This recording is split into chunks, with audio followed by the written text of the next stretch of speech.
The danger of feeling special. Everyone wants to feel special. Everyone wants to believe their pain is unique, that their struggle is deeper than everyone else's. That their story is more important. But what if this belief is the very reason you feel stuck? What if thinking you are special is not empowering, but quietly destroying your growth? Welcome to Essence of Books Explained. In Chapter 3 of The Subtle Art of Not Giving a Care, Mark Manson presents a dangerous psychological trap, the obsessive need to feel exceptional. Today, we explore this idea deeply, slowly, and honestly, because this message is uncomfortable, but it is freeing. And this is not just one author's opinion. In Mindset, psychologist Carol Dweck explains that believing you are naturally special creates a fixed mindset. When people with a fixed mindset fail, they protect their ego instead of learning. They avoid challenges. They make excuses. They blame circumstances. But those who accept they are not special, and that growth requires effort, develop a growth mindset. They face reality. They accept limits.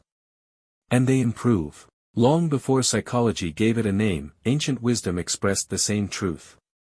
In Romans 12 verse 3, we are reminded not to inflate our importance, but to see ourselves clearly and honestly. The message is consistent across time: believing you are special weakens growth. Accepting your limits strengthens it. Part 1, Meet Jimmy. Mark Manson introduces a character named Jimmy. Jimmy talks like he is successful. He speaks with confidence. He presents himself as someone who knows things. When you listen to him, you might even feel small. Jimmy believes he is better than everyone. More intelligent, more aware, more capable. But when you look at Jimmy's real life, nothing matches his words. His life is disorganized. He lacks discipline. He avoids responsibility. Confidence without honesty becomes delusion. Jimmy's confidence is not grounded in reality. It is built on fantasy. This is not strength. This is ego. And ego is fragile. It cannot handle criticism. It cannot accept mistakes. When someone points out Jimmy's weaknesses, he becomes angry. He attacks. He insults. He calls others ignorant or arrogant. Why? Because criticism threatens his identity. Jimmy is not defending truth. He is defending an image. And here is the frightening part: Jimmy believes his own lies. He is not just fooling others. He is fooling himself. False praise often creates fragile egos. When people are told they are special before they earn it, they grow up believing, I am above others. I don't need to improve. I am already great. But you cannot improve what you refuse to admit is weak. Part 2, False praise creates weak people. Modern culture constantly repeats, you are special just the way you are. It sounds kind. It sounds comforting. But it carries hidden danger.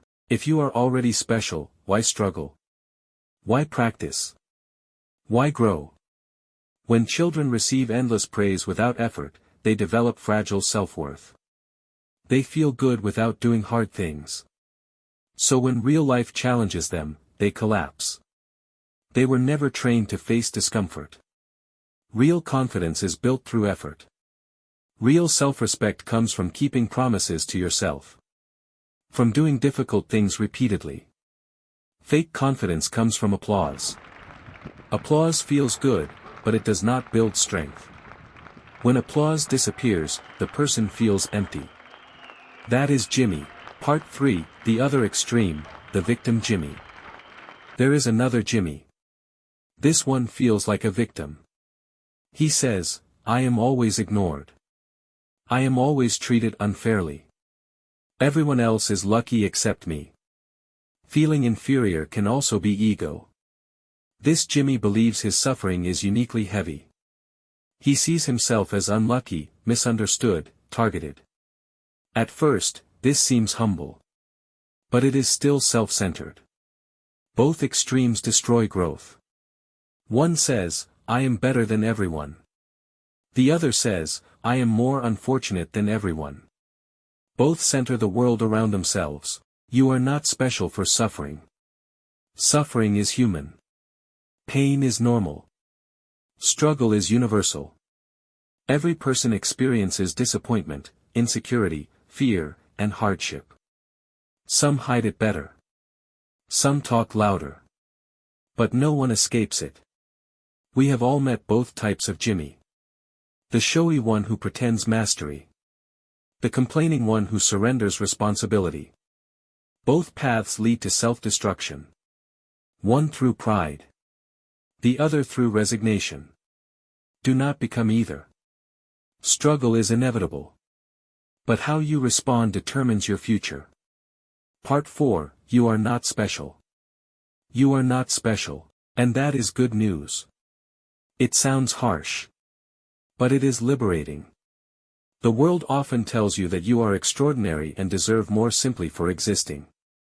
That life owes you comfort. That success should arrive easily. Reality does not operate that way. When you realize you are not special, comparison loses power. Entitlement fades. Frustration decreases. Your problems are normal. Your fears are common. Your doubts are shared. Your struggles are human. This realization removes isolation. You stop asking, why me? And start asking, what now? Accept your limits. Then work on them. Accepting limits is not defeat, it is clarity.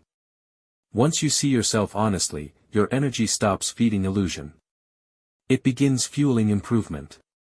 The shift is simple, move from trying to be special, to trying to be better. Better is practical. Better is measurable. Better is earned. When you stop chasing uniqueness, you begin building skill, resilience, and character. Failure becomes feedback. Criticism becomes instruction. Effort becomes identity. Not being special frees you. It places responsibility in your hands. Part 5, Mass Media and the Illusion of Perfection. Mass media shows highlights, not reality. Perfect bodies, perfect houses, perfect careers, perfect smiles. These are curated fragments, not full lives. Behind every polished image are insecurities, struggles, and failures that you never see. Comparison is the fastest route to misery. When you measure your entire life against someone else's highlight reel, you will always feel behind. You begin to think, everyone else is winning. I am the only one struggling. I am falling behind. The truth is simpler. Everyone struggles, everyone fails, everyone feels inadequate sometimes. Stop comparing, stop chasing perfection that does not exist. Focus on your own growth, your own process, your own discipline. That is where satisfaction begins. Part 6, The Middle Path. Growth begins with honest self-awareness. Look at yourself clearly, without exaggeration, without self-pity, without illusion. You grow by accepting limitations, not as permanent barriers, but as starting points. Everyone has limits. Denying them creates stress, accepting them creates direction. Taking responsibility means saying, this is my life. These are my weaknesses. I will work on them. Responsibility hurts at first. It exposes flaws, it removes excuses. But illusion is worse. Illusion offers comfort without progress, responsibility offers pain with growth. You cannot change your past, but you can control your response. That response is power. Real growth begins when you stop protecting your ego and start protecting your future. Choose responsibility over illusion. It is harder, but it leads to strength. Closing. Reality always reveals the truth. You are normal, and that is enough.